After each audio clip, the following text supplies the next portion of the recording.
سلام سلام نا يوتيوب channel تخاتلتي خمينيكم دحنديكم الله أنا أملاح مسكن دحنايا هم سلام زلخوا السلام هلولي أعز زلخمو شو بار بيتساو لمعتون بحدش مسئك إنيكم مالتيو لمعتون كنت لمد نايز أوغري إيه حزلك المسئنيكو نز أوغرنا عزيو طقامي زخونة كمتي أولى علي عما توزر أخنو لأوغري فازلين إيه حزلك المسئنيكو مالتيو فازلين زي فلت فازلين كوايلن ግን ብዙሓት ፋዝሊን ተጠቒምናስ ፀጉሪ ኣዝዩ እዩ ልማሳሰት ካብኡ ከዓሲ ስቆኢሉ እዩ ለምጠጥ ልብል ብጣዕሚ ፀጉሪ ለባላሽየለይ ትብላ ብዙሓት ርየ ነይረ ዋላ ብሽቲ እውን ነገር ክናን ነርክን መሓዙተይ እውን ከምኡ ልብል ኣለዋ ማለት እዩ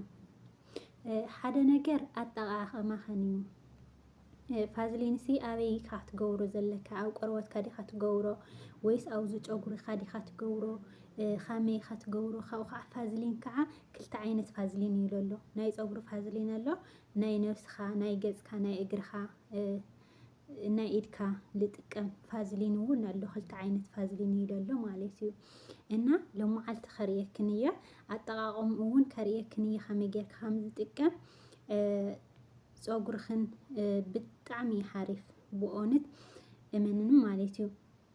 በተለይ ኣጠቓቕምኩንኡ ተፈሊጥኩንኡ ካብኡ ፋዝሊን እዚ ትክክለኛ ፋዝሊን ናይ ፀጉሪ ፈሊጥክን ተምፂኽን እሺ እሱ ኣምፃኢ ክትኽእል ኢኽን ናይ ፀጉሪ ግን ቀንዲ ኣጠቓቕምኡ ሲ ናብ ጠረፍ ዲኽን ትገብርኡ ወላስ ናብ ቆርበትክን ዲኽን ትገብርኡ ክነግረክን እየ ማለት እዩ ናገበርኩ ባዕለይ ከርእየክን እየ እምበር ፋዝሊን ክነግረክን ይኽእል ፀጉረይሲ ከምቲ ቪድዮታት ቀዲመ ልስራሕ ክልክል ብጣዕሚ እየ ደውርዮ ፀጉረይ ማለት እዩ ፀጉረይ ከዓ ብጣዕሚ እዩ እንታይ ስሙ ብጣዕሚ እዩ ሓያል እዩ ብጣዕሚ ዓንጫት እዩ ሶ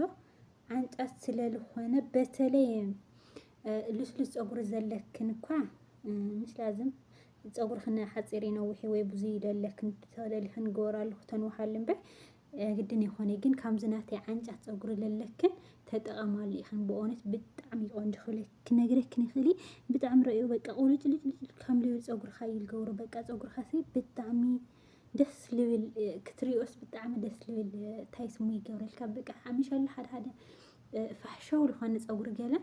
የቀይሕ እንታይ ስሙ ዝኾነ በቃ ካሎርሲ ብጣዕሚ ደስ ክብለካ ማለት እዩ ኣነ ብጣዕሚ እየ ፈትየዮ ቅድሚ ሕዚ ኣጠቓቕምኡ ለይፈልጦ ንሃለኹ ላው ለይኾነ ገይረዮ ፀጉሪ ብጣዕሚ ተበላሽ ካብ ፀጉሪ ከዓ በቃስ ደስ ብጣዕሚ ይበላሽለይ ገለ ካብኡ ዝኾነ ቪድዮ ካብ ዩቲዩብ እየ ተሚረዮ ካብዘን መምሃራኒዋ ናይ ዩቲዩብ ማለት እዩ ዩቲዩብ ናይ ፀጉሪ ዝምህራ ካብኣተን ርየ ኣጠቓቕሙ ፈሊጠ ጠቒሙኒ ማለት እዩ ስለዚ ስለዝጠቐመኒ ከዓኒ ንዓኻትክን ከርእየክን እየ ከመይ ጌርካ ትገብሮ ላበይ ላበይ ኸ ትገብረሉ ከርእየክን እየ ማለት እዩ ኣጠቓቕምኩንኡ ተፈሊጥኩንኡ እታ ቫዝሊን እውን እንታይ ዓይነት ቫዝሊን እያ ዓይና እያ ፈሊጥክና ቀሊል እዩ ማለት እዩ እሺ እምበኣር ሕጂ ከርእየክን እየ ላው ፀጉሪ ናገበርኩ ፍርቁ እኳ ብዙይ ብቅድሚት ንዓኻትክን ከርእየ እምበይ ፍርቁር ሰሪሐዮ እየ እኒኹ ገይረሉ ገለ ማለት እዩ ርአዩ በቃ ደስ ክብለካ ስኢሉ ልልልል ብጣዕሚ እዩ ልስሉስ ዝገብሮ በተለይ ዓንጫቕ ፀጉሪ ዘለክን ማለት እዩ ተጠቐማሉ ኢኽን ክቡራት ኣሕዋተይ ብጣዕሚ ደስ ዝብል ኣብ ክልተ ገይረስ ቁንጥርጥር ብጣዕሚ ረጒድ ገይረ እየ ቆንጢረዮ እኒኹ ርአዩ እዚአን ብቅድሚት ኣድገልክን እኒኹ ብሓደ ኮይና ክንቁንጥሮ ወይ ከዓ ክንጉንጉኖ ኢና ላውዚ ገፅ ሕጂ መጀመርያ ከርእየክን እሞ ትፋዝሊን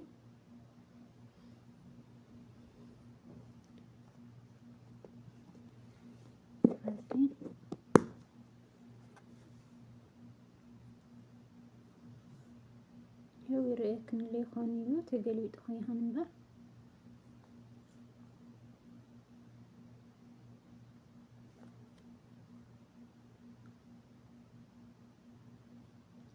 እዚ እዩ ብዕረ ዝተሰርሐ እዩ ፅሑፉ ከዓ ርአዩ ብዕረ ዝተሰርሐ ግን ከምዚ ኮይኑ ክልተ ዓይነት ኢሉ ኣሎ ናይ ገጽካና ናይ እግርኻ ተኾይኑ ኣብዚ ስእሊ ኣለዎ እዩ ጽሑፍ እውን ኣለዎ እዩ ዋላ ጽሑፍ ለይተንባት ኮይንክን እውን ስእሊ ኣለዎ እዩ ገጸን ዝገብራሉ ናይ እግርኻ ናይ ኢድካ ገለ ከም ትገብረሉስ ኣብዚ ስእሊ ኣለዎ እዩ እዚ ግን ና ፀጉሪ ስለ ዝኾነ ና ፀጉሪ ልብል እውን ኣለዎ እኒአዎ እዩ ጽሑፍ ብዙይ እና ብዙይ እውን በቃ ኣብዚ እውን እኒአዎ እዩ ስእሊ እውን የውሊ በቃ ና ፀጉሪ ምዃኑ ብዙይ ክትፈልጡ ትኽእላ ማለት እዩ እንድሕር ላ ኢድካና ላ ታይ ስሙ ተኾይኑ ኣብዚ ኣለዎ እዩ ስእሊ ናይ ሰብ ናይ ጓል ስእሊ ናይ እግሪ ገለ ኣለዎ ናይ ፀጉሪ ናይ ነብስኻ ተኾይኑ ማለት እዩ እዚኣ ግን ናይ ፀጉሪ እያ ምንም ስእሊ የብላን እዚኣ እያ ተና ፀጉሪ ማለት እዩ ከምዚ ዓይነት እውን ኣሎ እዩ ከምዚ ዓይነት ቫዝሊን ኮይኑስ ናይ ፀጉሪ ኣሎ እዩ እዚኣ ናይ ኢድ እያ በጣም እኳ የብለይ ወዲኣ እያንያ እዚኣ እዚ ሕጂ ከምዚ ዓይነት እውን ኣሎ እዩ ናይ ፀጉርና ናይ ኢድ ግን እዚ ጽሑፍ ኢኻ ርኢኻቶም ጸንበር ካልእ ፍልል የውሊ ጽሑፍ ኣለዎ ፀጉሪ ክንትጥቀማሉላ ንኢድ ክንትጥቀማሉ ማለት እዩ እዚኣ ንኣነ ናነ ኢደይ የልዳለ ለእግረይ ገለ እየ ልጥቀመላ እዚኣ እያ ማለት እዩ እዚኣ ልዛ ነፍሰይ ልጥቀመሉ እዩ ግን ከምዚ ዓይነት እውንስ ከምዚ ዓይነት ከም ዝጎማ እዚ ዓይነት ልፀጉሪ ልኾን ጽሑፍ ዘለዎ እውንስ ኣሎ እዩ ንኽትፈልጡ ኢለ እያ ከምዚያ እውን ክትረኽባ ትኽእሊ ኢኽን ግን ኣነ እዚኣ ነፍሰ እየ ልጥቀም እምበር ንፀጉሪ ከምዚ ዓይነት ኣምፂአ ኣይፈልጢ ማለት እዩ ንኽነግረክን ኢለ እያ እዚኣ እየ ልጥቀም እዚኣ እውን ብጣዕሚ ፈትየያ ማለት እዩ ብጣዕሚ ሕጂ እኳ ርአዩ ኣበይ ኣውፂሕዮ እኒኹ ማለት እዩ እዚኣ ካልአይቲ እያ ጥቀም ኣለኹ ማለት እዩ ዋላ ፀጉሩ ዋላ ጨንኡ ገለ ደስ ክብለካ መዓት እዩ እና ሕጂ ላብ ኣጠቃቅምኡ ከርእየክን እየ ማለት እዩ ርአይ በቃ ፀጉሬስ ብጣዕሚ ይቆልጭ ደስ ክብለካ ብእውነት ብጣዕሚ ሕጂ ኣከፋፍለ እኮ ሰው ኢለ ኣቢለየ ገለ እና ከርእየክን እየ ማለት እዩ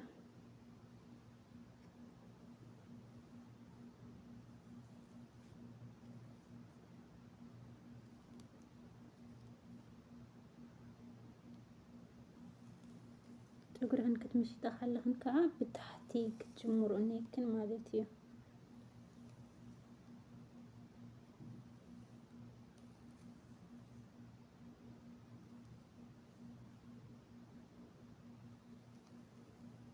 ይኸው ከምዚ ኣገርክን መሽጥክን ደሞ ብጣዕሚ እዩ ደስ ክብለካ ከለሩ ቁልጭልጭልጭ ዝብል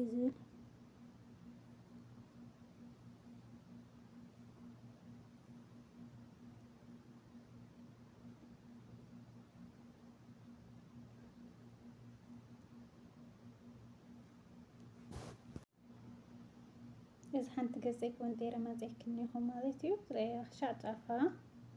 ከርእየክን እየ ፍትሓንቲ ከዓ ከመይ ኢና ንገብሮ ማለት እዩ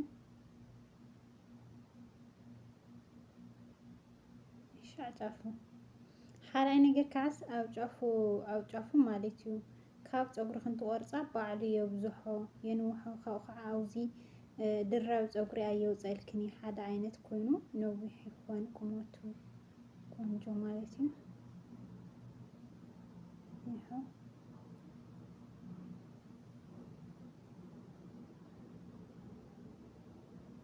ራዩ ምንም ይውል በቃ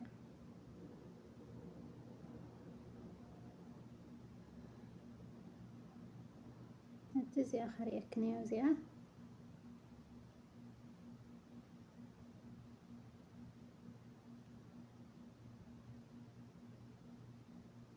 ኣብዚኣ ከመይ ገይረ ከም ንገብሮ ከርእየክን እያ ማለት እዩ ቫዝሊን እኒአው ርአዩ ናብ ኢድክን ከምዚ ኣገርክን ትገብርኣ ከምዚ ኣገርክን ናብ ፀጉርክን ማለት እዩ ፀጉርክን ኣበይ ኢኽን ትገብሩ ካብዚኣ በቃ ናብዚ ቆርበት ልበሃልስ ክትገብራሉ የብልክን ኣብዚ ሓፀርቲ ፀጉሪ ተሃሊክን ኣብ ጫፍ ጫፍ ትገብራሉ ከምዚ ጌርክን ጫፍ ጫፍ ትገብራሉ ምንም የንውሐልክን እውን ፅቡቅ ይገብረልክን ማለት እዩ ኣብዚ ግን ዝነዋሕ ፀጉርክን ግን ካብዚኣስ ክትሓልፍ ኣይብልክኒ ብሱር ላብ ቆርበት ክንስ ክትገብራሉ ይወርክኒ ላብ ቆርበት ክትገብራ ተደሊኻን ካሊእ ቅብኣት ትገብራሉ ማለት እዩ ምንቲ ከይደርቅ ቆርበቱ ካሊእ እዚ ግን በቃ ካብዚኣ ድኽን ካብዚ ላዕሉ ጥራሕ ጥቕሚ ዘለዎ ኣብዚ እዩ ማለት እዩ እምበር ላብ ቆርበት ተገይርክኑ ቀንዲ ላብ ቆርበትክን ስለ ዝገብሩ እዩ ፀጉርክን ዝምሰትሎ ማለት እዩ ኣነ ቅድሚኡ ከምኡ ይገብር ነይረ ላብ ቆርበት እናገበርኩሉ ፀጉረይ ተመሲቱ ተወዲኡ ነይሩ በቃ ሓዲጎዮ ነይረ ትባዝሊን ገዚአስ ኣቕሚጦዮ ገለ ማለት እዩ ካብኡ ኣብ ዩቱብ ሪአ ኣጠቃቅምኡ ፈሊጠ ከምቲ ዝረአኽዎ ይጥቀም ኣለኹ ለከስ ኣብ ኣጠቃቅማ እዩ ነይሩ እቲ ችግር ማለት እዩ ሶ ከምዚኣ ጌርክን ካብዚኣስ ከይተሕልፍኣ ማለት እዩ ብሱር ላብ ቆርበትክንስ ከይትገብራሉ ኣብ ፍርቁ ጌርክን ላብ ቆርበትክን ካሊእ ፀጉሪ ካሊእ ማነው ካሊእ ቅብኣት ትግበራሉ እቲ ከምዚኣ ጌርና የኒና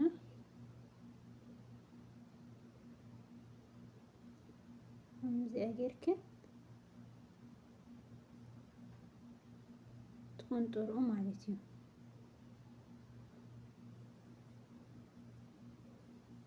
ጌርክን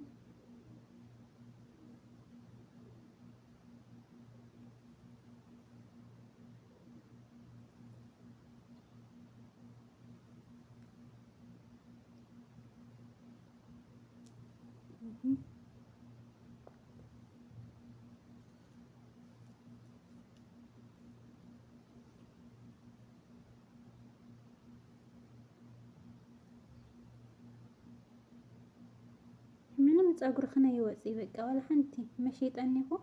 ፀጉረይ ሰሪሐዮ ከርእየክን እያ እንታይ ከም ዝወፅእ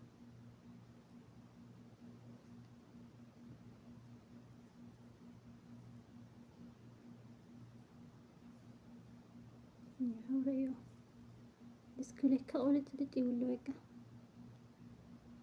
ዝሓመድ ይመስል ፀጉሪ ገለ ኣነ ይፈቲ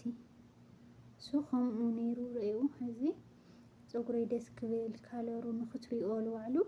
ብጣዕሚ ደስ ልብል ኮይኑ ካብኡ ከዓ ፀጉረይ ይመሳሰት ኮይኑ ከምዚ ጌርክን ማለት እዩ ቪድዮ ከይትነካክን ይኸው ወዲአኒኹ ማለት እዩ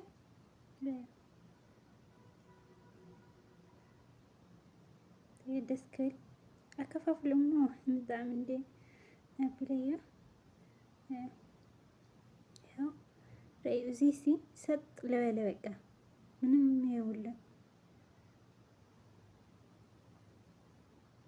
እና ኩራት ኣሕዋተይ ቪድዮ ብጣዕሚ ነዊሑ ማለት እዩ ክስልችየክኒ ቪድዮ ተነዊሕ እና ከምዚኣ ጌርክን ተጠቐማላ ኢኸን ብእውነት ብጣዕሚ ንዓይ ዝጠቐመትኒ ፀጉረይ ፀጉሪ ልባዕሉ እዝን ኩለን ፀጉሪ ኣስተኻኺለ ምሽኒኹ ዝወፃ ፀጉሪ ግን ማለት እዩ ካብ ኩለን ማለት እዩ ፀጉርክን ልባዕሉ ይመሳሰት